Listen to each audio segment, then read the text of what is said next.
Naraniam, Chapter 86, Kurukshetra War.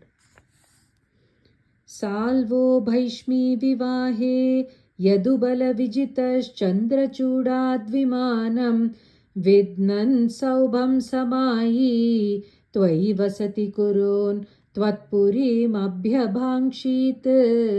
Pradyumnastam Nirundan Nikhilay Nyagrahidugraviryam Tasyaamatyam Dyumantam Vyajani cha samara saptavinshatyahantah Tavatvam Ramashali Tvaritamupagata Khandita Praya Sainyam Saubhesham tam Nyarundaha Sachakila Gadaya Shargamabhramshayate Maya tatam vyahinsit apitava purastat Tvayapi kshanardam Nadnyayityahure tadidam avamatam vyasa evam nyashedhit Kshiptva saubham gadachurnitamudakanidao Mangshu salvepi chakrena Utkrite dantavaktra prasabham abhipatan Abhyamunchad gadam te Kaumodakya hatosa vapi sukritanideshchaidyavap Prapadaikyam Sarveshameva purvam Tvaidritamanasam Mokshanarto vataraha Tvayayate tajate Kila kuru sadasi Dyutake samyatayaha Kandantyayadnyasenya Sakarunamakritaschelamalam anantam Annanta prapta sharvam shajamuni chakita draupadi Chintitota prapta shakanam ashnan Munijanamakritas triptimantam vanante युद्धोद्योगे तमन्त्रे मिलति सतिवृत फल्गुनेन त्वमेकः कौरव्ये दत्तसैन्य करिपुरमगमो दौत्यकृत् पाण्डवार्थं भीष्मद्रोणादिमान्ये तव खलु वचने धिक्कृते कौरवेण व्यावृण्वन् विश्वरूपं मुनिसदसि पुरीं क्षोभयित्वा गतो भूः जिष्णोस्त्वं कृष्णसूत खलु समरमुखे बन्धुघाते दयालुं खिन्नं तं वीक्ष्य वीरं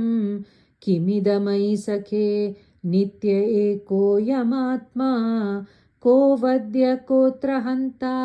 तदिह वधभियं प्रोज्ञमय्यर्पितात्मा धर्मं युद्धं चरेति प्रकृतिमनयथा दर्शयन् विश्वरूपम् भक्तो तं सेथ भीष्मे तव धरणिभरक्षेपकृत्यैकसक्ते नित्यं नित्यं विबिन्दस्त्यवनिभृतयुतं प्राप्तसादे च पार्थे निःशस्त्रत्वप्रतिज्ञां विजहदरिवरं धारयन् कोदशालीव